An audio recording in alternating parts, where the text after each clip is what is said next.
Hello दोस्तों, आप सभी का स्वागत है। और आज हम लोग देखेंगे क्लास 10th के मैथ के प्रश्नावली 7.2 का प्रश्न संख्या 6 नंबर को सॉल्व करेंगे। ठीक है, तो क्या कह रहा है क्वेश्चन नंबर 6, चलिए देखते हैं।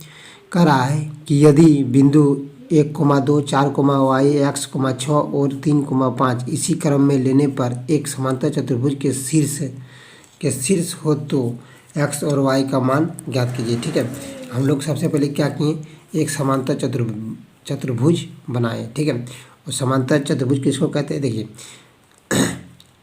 आमने सामने का भुजा किसमें या इसमें क्या रहता है, बराबर रहता है। आमने सामने का भुजा क्या रहता है, बराबर। जैसे ये वाला भुजा AD और BC क्या है, बराबर।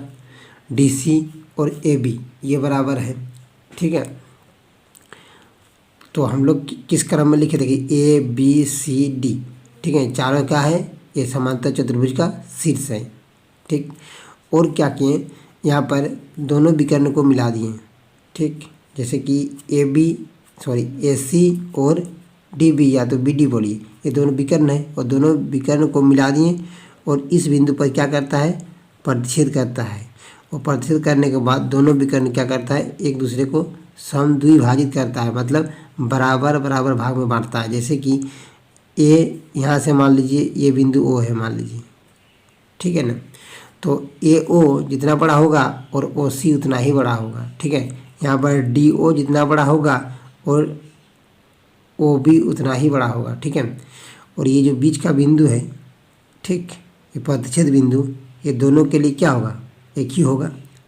ठीक है ना, तो हम लोग चलिए देखते हैं, हम लोग क्या करेंगे, लिखेंगे। ठीक, लिखेंगे यहाँ पर माना A 1,2, ठीक है, 1,2, यहाँ पर B जो होगा 4,y और C क्या होगा, x, 6। C जो होगा क्या, x, 6 और D क्या होगा 3,5। ठीक है, समांतर चतुर्भुज क्या है, ये शीर्ष है, लिख देंगे समांतर चतुर्भुज के शीर्ष है। ठीक है, यहाँ तक तो हो गया।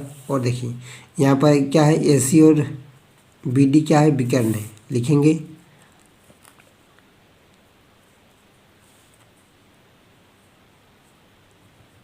AC और BD समांतर चतुर्भुज का विकर्ण है। क्या है, विकर्ण है। ठीक है,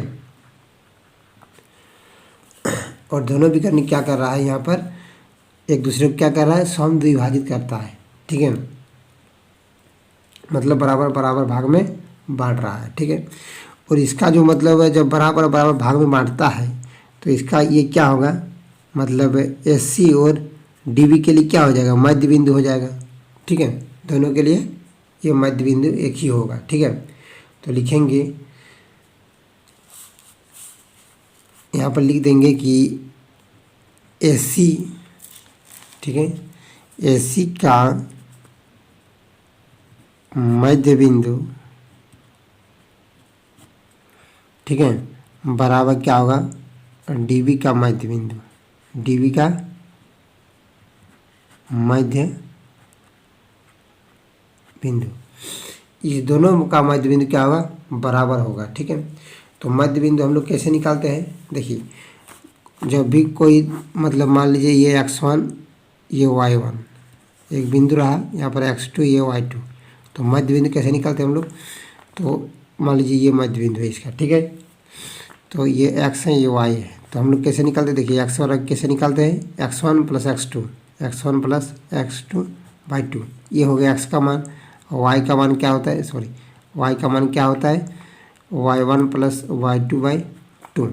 ठीक है, इस प्रकार से निकालते हैं हम लोग मध्य बिंदु का मान। या तो निर्देशांक, ठीक है। तो यहाँ पर क्या करना है, हमको एक्स का मान निकालना है और वाई का मान निकालना है। तो ध्यान दीजिएगा, यहाँ पर दोनों का क्या होगा, दोनों का मध्य बिंदु बराबर होगा क्योंकि दोनों का एक ही बिंदु है, ठीक है। तो यहाँ पर क्या कर सकते हैं हम लोग, तो इसका जो मतलब ये जो मतलब क्या है बी डी या तो डी बी बोलिए, ठीक है। इस विकर्ण का जो एक्स का मान होगा और ए सी का मतलब ए सी ये दूसरा विकर्ण है उसका जो विकर्ण का एक्स का मान होगा, ठीक है, मतलब सॉरी विकर्ण नहीं मतलब प्रतिच्छेद बिंदु का एक्स का जो मान होगा दोनों का क्या होगा, बराबर होगा। तो हम लोग यहाँ पर लिख सकते हैं कि ये वाला जो एक मतलब x1 अगर ए सी को देखते हैं तो ये x1 और ये हो गया क्या x2 बाई 2 कर देंगे तो मेरा क्या होगा x का मान निकलेगा, ठीक है। तो हम लोग यहाँ पर लिख सकते हैं, तो अगर ए सी का बात करते हैं तो क्या मिलता है, देखिए एक प्लस एक्स माने x1 प्लस x2 ए सी का मध्य बिंदु, ठीक है।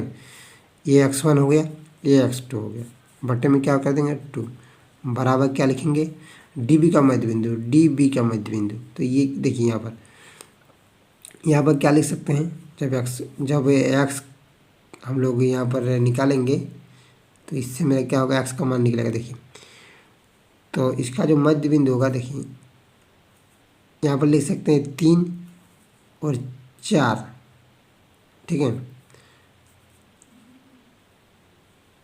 3 प्लस 4 बटे में 2, तो ये दोनों क्या होगा बराबर होगा और इससे क्या होगा मेरा एक्स का मान निकल जाएगा, ठीक। 4 और 3 7, ठीक है। तो 1 प्लस एक्स क्या होगा यहाँ पर 1 प्लस एक्स बाई 2 यहाँ पर हो जाएगा 7 बटे में 2। यहाँ पर 2 हम लोग हटा सकते हैं, 2 हट गया तो क्या बचा मेरा 1 प्लस एक्स बराबर 7 यानी एक्स बराबर 7 माइनस 1 बराबर 6 हो जाएगा, ठीक है। ये आपका एक्स का मान कितना निकल गया 6। फिर वाई का निकालेंगे फिर, ठीक है। तो उसी प्रकार हम लोग लिखेंगे, देखिए अब वाई वाला देखेंगे, ठीक है। तो वाई वाला जब देखेंगे तो क्या है हमको देखने को मिल रहा है, देखिए 5 और ये वाई हो जाएगा, ठीक, y1 प्लस y2, ठीक है ना।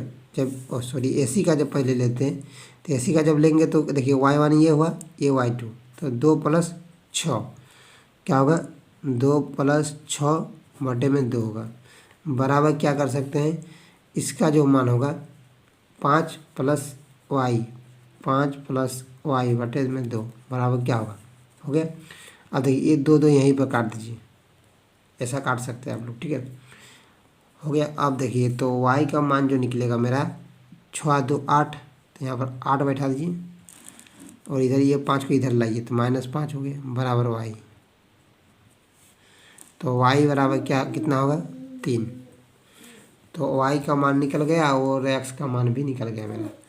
तो इसीलिए लिखेंगे, इसीलिए x बराबर 6 और y बराबर कितना 3, ये आपका आंसर निकल के आ गया, ठीक है। थैंक यू दोस्तों, अगर वीडियो अच्छा लगे तो लाइक कीजिएगा और चैनल में नए हैं तो सब्सक्राइब कीजिएगा। Thank you.